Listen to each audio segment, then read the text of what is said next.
एक बार फिर से आप सभी का स्वागत है। आज इस वीडियो में हम क्लास 9th के हिस्ट्री का चैप्टर 1 जिसका नाम है फ्रांसीसी क्रांति यानी फ्रेंच रेवोल्यूशन, और ये इस चैप्टर का पार्ट 1 है। इस चैप्टर के पार्ट 1 में हम इस चैप्टर के कुछ इंपॉर्टेंट टॉपिक्स को कवर करने वाले हैं, जहां से आपके परीक्षा में सवाल आते ही आते हैं। यानी हमारे प्रयास है कि हम ऐसी ऑथेंटिक वीडियो आप सभी के लिए बनाएं जो आपके परीक्षा के लिए बेहद महत्वपूर्ण है। सो प्लीज चैनल पर पहली बार अगर विजिट कर रहे हैं तो चैनल को जरूर सब्सक्राइब कर लीजिएगा, बेल आइकन को भी प्रेस कर लीजिएगा और कमेंट बॉक्स में कमेंट जरूर कीजिएगा कि आपकी वीडियो कैसी लगी। तो चलिए बात कर लेते हैं आज के हमारे फर्स्ट चैप्टर फ्रांसीसी क्रांति यानी फ्रेंच रेवोल्यूशन की। फ्रांसीसी क्रांति की अगर हम बात करें तो फ्रांसीसी क्रांति की जो शुरुआत होती है, शुरुआत की अगर हम बात करें तो फ्रांसीसी क्रांति 1789 जी हाँ 1789 में फ्रांसीसी क्रांति होती है, और ये दुनिया की पहली ऐसी क्रांति थी जिस क्रांति ने पूरे विश्व में समानता, स्वतंत्रता, बंधुत्व की भावना को प्रोत्साहित किया। किस चीज को प्रोत्साहित किया? समानता, स्वतंत्रता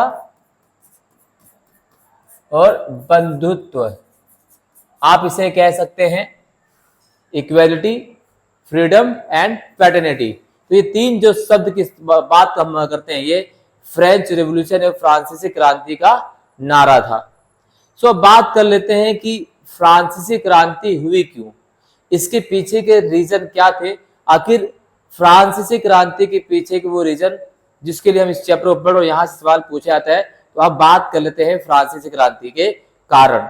तो फ्रांसीसी क्रांति जो सबसे पहला कारण माना जाता है वह है सामाजिक कारण। क्या है? अगर हम फ्रांसीसी क्रांति के रीजन या कारण की बात करें तो उन कारणों में सबसे पहला कारण क्या है? सामाजिक कारण। अब सामाजिक कारण क्या होता है?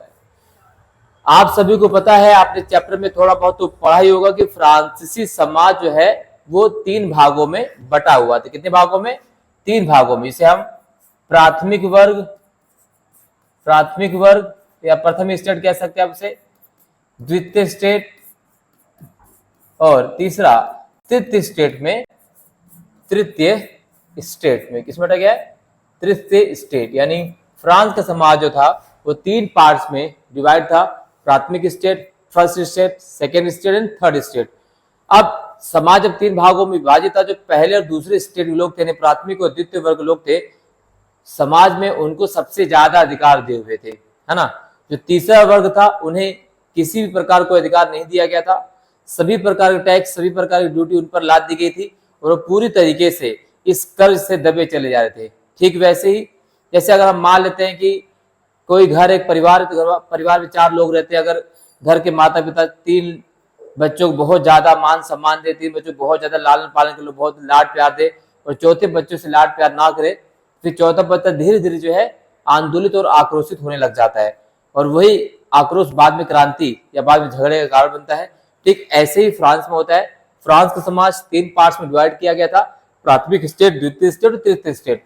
जो पहले और दूसरे स्टेट के लोग थे इनसे किसी प्रकार का कोई टैक्स नहीं लिया जाता था, इन्हें अधिकार प्राप्त थे, इन्हें विशेषाधिकार दिया गया था। जबकि जो तीसरा स्टेट था उन्हें किसी प्रकार का अधिकार नहीं था, जबकि इनसे तमाम प्रकार के टैक्स लिए जाते थे। यहाँ पर आप जैसे आप देख सकते हैं कि फ्रांस का जो समाज था वो 3 पार्ट्स में डिवाइड था।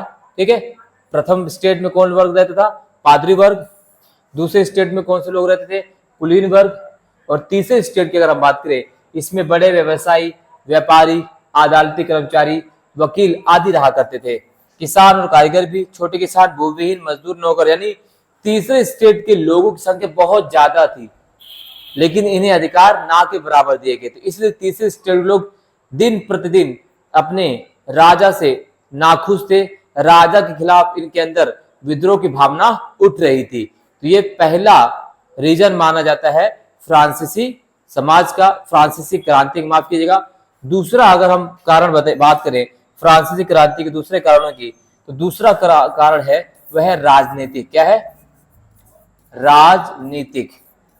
क्या है? राजनीतिक। फ्रांसीसी समाज का दूसरा यानी फ्रांसीसी क्रांति दूसरा कारण राजनीतिक इसलिए कहा जाता है क्योंकि फ्रांस का जो शासक था वो था लुई 16वां। यहां से भी क्वेश्चन पूछा गया है कौन था, तो फ्रांस का शासक था लुई 16वां। जी हाँ, लुई 16वां जो है फ्रांस का शासक था और 1774 में 1774 में लुई 16 को फ्रांस की राजगद्दी सौंपी गई थी। जिस समय लुई 16 को फ्रांस की राजगद्दी सौंपी गई थी, फ्रांस उस समय बहुत ज्यादा कर्ज में था। धीरे धीरे फ्रांस जो है कर्ज की बोझ में दबता चला जाता है। राजनीतिक कारणों की अगर हम बात करें तो राजनीतिक कारण में था कि फ्रांस का जो शासक था लुई 16 वो पूरी तरह से निरंकुश था और उसके पास प्रशासनिक निर्णय लेने की क्षमता ना के बराबर थी। यानी वो कोई भी डिसीजन, कोई भी फैसला अपनी पत्नी की सहायता से करता था या हर फैसले में अपनी पत्नी की रजामंदी चाहता था। उसकी पत्नी का नाम था मेरी एंटोनेट, जिससे उसका शादी हुई थी। यानी मेरी एंटोनेट का फ्रांस की प्रशासनिक व्यवस्था में बहुत ज्यादा दबदबा था, जबकि फ्रांस का शासक लुई 16 पूरी तरीके से अपनी पत्नी में निर्भर था। इस प्रकार से फ्रांस की जनता, फ्रांस के लोग उसे नापसंद किया करते थे। तो ये दूसरा कारण माना जाता है, क्योंकि राजनीतिक निर्णय लेने में पूरी तरह से वो विफल रहता था। ठीक है, प्रशासनिक निर्णय में पूरी तरह से वो विफल रहता था और इस विफलता के कारण ही फ्रांसीसी क्रांति भी होती है। तीसरा अगर हम कारण बताएं फ्रांसीसी क्रांति के तीसरे कारणों की, तो तीसरे कारण है वह है आपका आर्थिक कारण। तीसरे कारण में हम बात करते हैं आर्थिक कारणों की। अगर हम आर्थिक कारणों की बात करें, मैंने जैसे आप सभी से बताया कि फ्रांस का साम्राज्य जब लुई 16वां बनता है तो उस समय फ्रांस कर्जे में था। उसके बाद फ्रांस जब कर्जे में था, उस पर बहुत सारे लिब्रे का कर्ज था, लगभग 2 बिलियन लिब्रे का कर्ज था। लिब्रे फ्रांसीसी मुद्रा को कहा जाता है, याद रखिएगा। लिब्रे क्या है? फ्रांसीसी मुद्रा जो है उसे लिब्रे के नाम से जाना जाता है। इसे लिब्रे कहते हैं। फ्रांस की मुद्रा का नाम क्या है? लिब्रे है। तो लिब्रे 2 बिलियन लिब्रे का उस पर कर्ज था। अब पहले से उस पर इतना ज्यादा कर्ज था और उसके बाद क्या हुआ? उसके बाद फ्रांस के सम्राट ने क्या किया? फ्रांस के सम्राट ने ब्रिटेन से, जी हाँ, फ्रांस सम्राट ने क्या किया? ब्रिटेन से अमेरिका के लगभग 13 स्टेट को आजाद कराया। क्योंकि ब्रिटेन का अमेरिका पर कब्जा था, लगभग 13 उपनिवेशों को ब्रिटेन से फ्रांस ने आजाद करा। उसको आजाद कराने के लिए उसे एक कीमत अदा करनी पड़ी फ्रांस के शासक लुई 16 को, और इससे फ्रांस और ज्यादा कर्जे में आ गया। और जब फ्रांस ज्यादा कर्जे में आ गया तो फ्रांस के शासक ने कर्ज का बोझ उतारने के लिए तीसरे स्टेट पर टैक्स को बोझ बढ़ा दिया। यानी पहला और दूसरा स्टेट तो उनसे टैक्स लिया ही नहीं जाता था, तीसरे स्टेट से ही सारा टैक्स लिया जाता था। और तीसरे स्टेट का जो है वो कर्ज के बोझ तले दबते चले गए।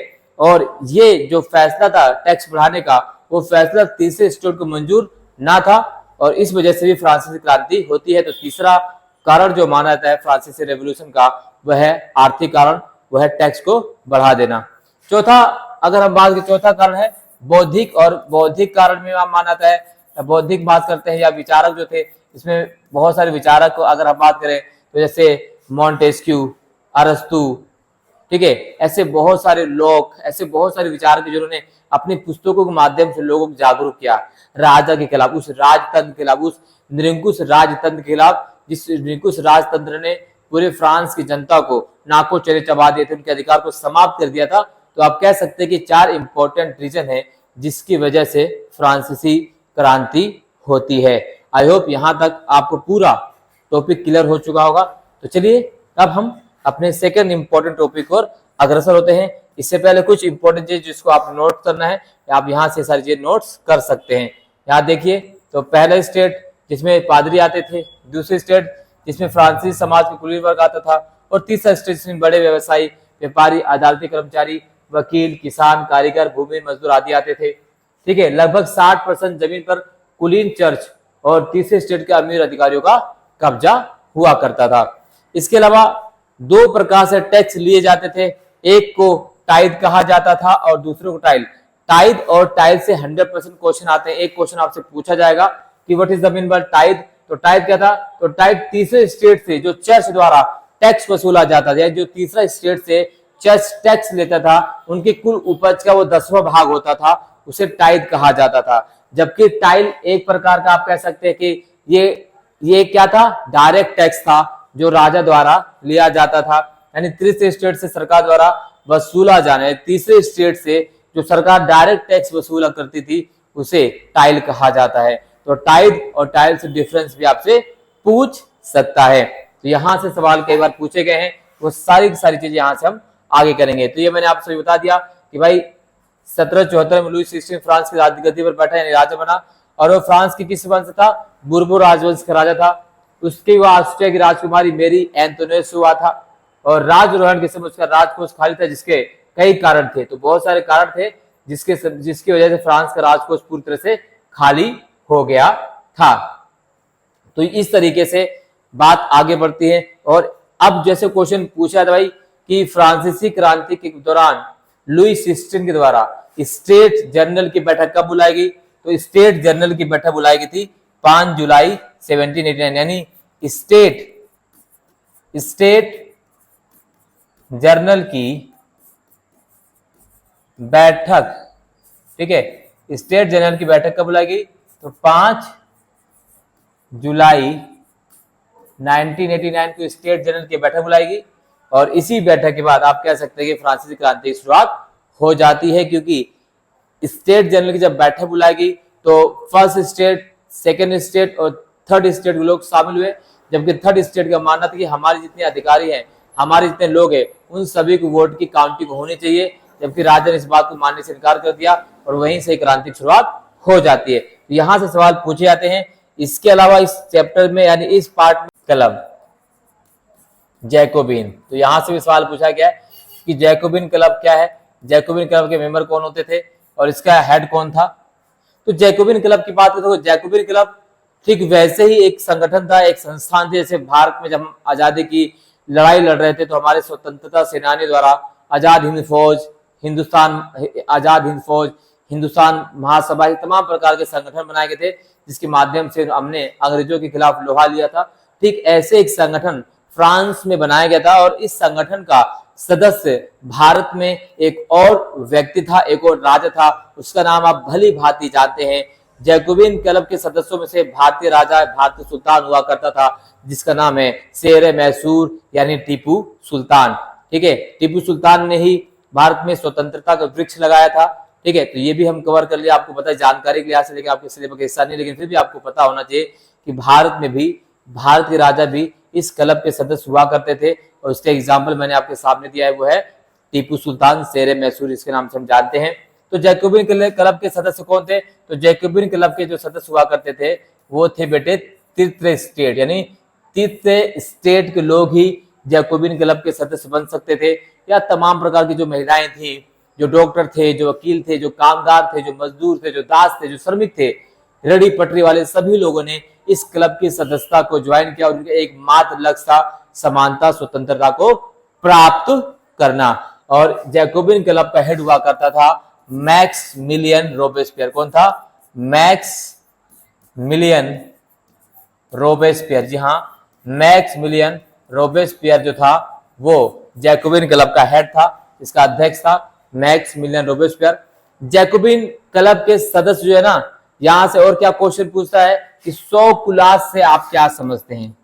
100 कुलात क्या है? तो 100 कुलात जो जैकोबिन क्लब के सदस्य जो है एक प्रकार की पैंट या पतलून पहनते थे, जो घुटनों तक होती थी, यानी घुटनों में दिखाई नहीं देता था, उसे ब्रीचेस कहते थे, तो इसलिए उन्हें 100 कुलात के नाम से जाना जाता है। तो 100 कुलात एक प्रकार की ड्रेस कह सकते हैं आप, जो जैकोबिन क्लब के सदस्य वेयर करते थे, इसमें उनका घुटना छुप जाता था, घुटना दिखाई नहीं देता था, तो उन्हें 100 कुलात के नाम से जाना जाता था। जैकोबिन क्लब के लोग जो है अपने सर पर लाल टोपी ओढ़ते थे, जिसे स्वतंत्रता का प्रतीक माना जाता था। लाल टोपी पुरुष ही पहन सकते थे, महिलाएं इसे नहीं पहन सकती थी, तो ये भी आपको पता होना चाहिए। इस प्रकार से यहाँ सवाल पूछा जाता है। इसके बाद बात करते हैं एक और छोटे से टॉपिक की, तो इसी में से एक क्वेश्चन पूछा जाता है कि आतंक का काल, आतंक का काल, the age of terror, the age of terror. तो आतंक के काल से क्या मतलब है?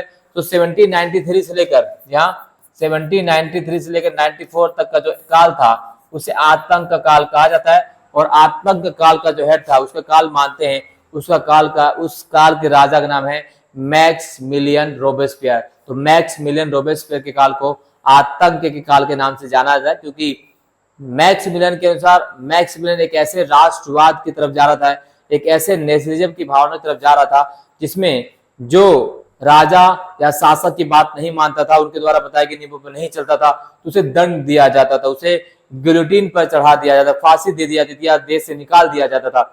बाद में उसका प्रकोप, उसका अत्याचार इतना बढ़ गया कि अंततः 1794 में उसे एक गिलोटिन पर चढ़ा दिया गया। तो गिलोटिन किसके नाम पर रखा गया?